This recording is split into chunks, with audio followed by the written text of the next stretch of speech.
Hi అండి, అందరికీ నమస్కారం. నేను మీ వేణుగోపాల్ రెడ్డి ఫ్రమ్ జోష్ ఇన్నోవేషన్స్ ప్రైవేట్ లిమిటెడ్, జోష్ ఇన్స్టిట్యూట్ ఆఫ్ ఫారెన్ లాంగ్వేజెస్. ఈరోజు మన టాపిక్ వచ్చేసి కోర్టు మెట్లు ఎక్కినటువంటి ఇంజనీరింగ్ యాజమాన్యాలు. సో ఏంటి ఇంజనీరింగ్? లాస్ట్ టైం కూడా నేను వీడియో చేశాను.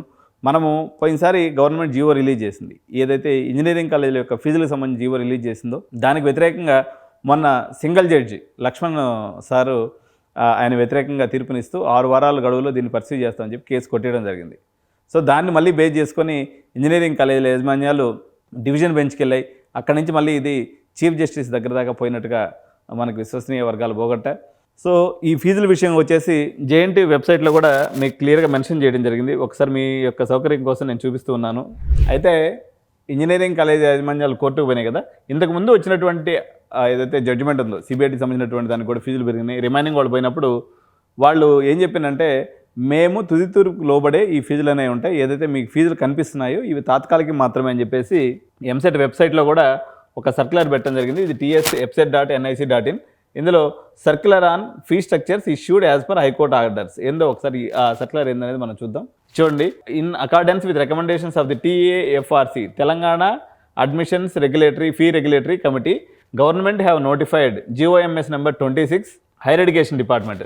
ఈ 30వ తారీఖు మనకు ఫీజులు జీవో వచ్చింది.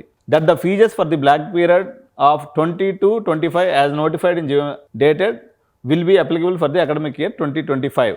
సో వాళ్ళు ఇష్యూ చేసినటువంటి ఆర్డర్లో ఏం చెప్పిందంటే, ఎప్పుడు ఏ బ్లాక్ పీరియడ్ అని చెప్పలేదు. ఇప్పుడు గవర్నమెంట్ ఏం చెప్తుందంటే 25-26 సంవత్సరానికి ఈ ఫీజులు అప్లికబుల్ అవుతాయి. అయితే ఈ GOMS నెంబర్ 26లో ఏదో ఇచ్చారో ఇవన్నీ కూడా ఈ రిట్ పిటిషన్స్ ఫైల్ చేశారు. 19955, 19935, 19942, 19956, 19956 ఇవన్నీ కూడా డిఫరెంట్ కాలేజెస్ యొక్క పేర్లతో ఉన్నటువంటి రిట్ పిటిషన్స్ అనమాట. సో దీని యొక్క ఓవరాల్ ఉద్దేశం ఏంటి అంటే, పెరిగేటువంటి ఫీజులు ఏదైతే ఉన్నాయో హైకోర్టు జడ్జిమెంట్ వస్తుంది, దాని బేసిస్ మీద ఫీజులు పెరిగినప్పటికి కూడా మేము ఆల్రెడీ మాకు తెలుసు, మేము ఒప్పుకొనే జాయిన్ అయినాము అని దాని ఉద్దేశం అనమాట. అంటే మీరు ఒక కాలేజీలో జాయిన్ అవుతున్నారంటే CBITలో కానీ లేకపోతే ఇంక XYZ కాలేజీలో కొత్త ఫీజులు పెరిగినాయనుకొని జాయిన్ అవ్వడం మేలు. ఎందుకంటే మీరు బడ్జెట్ లేకుండా ఆ కాలేజీలో పోయేసి రేపు పొద్దున వాళ్ళు కోర్టు పోయి ఆర్డర్ తెచ్చుకున్నారనుకోండి, మీ దగ్గర ముక్కుపిండి ఆ పైసలు వసూలు చేస్తారు. సో ఇదనమాట ఫీజులకు సంబంధించి కోర్టు మెట్లు ఎక్కినటువంటి ఇంజనీరింగ్ యాజమాన్యం.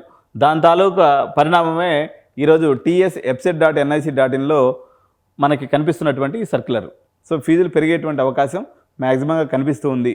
కాబట్టి విద్యార్థులందరూ కూడా ఈ పెరిగినటువంటి ఫీజులకు అనుగుణంగా మీరు ఫైనాన్షియల్ ప్లానింగ్ చేసుకోవాలని తెలియజేసుకుంటూ థ్యాంక్ యూ సో మచ్. జై హింద్.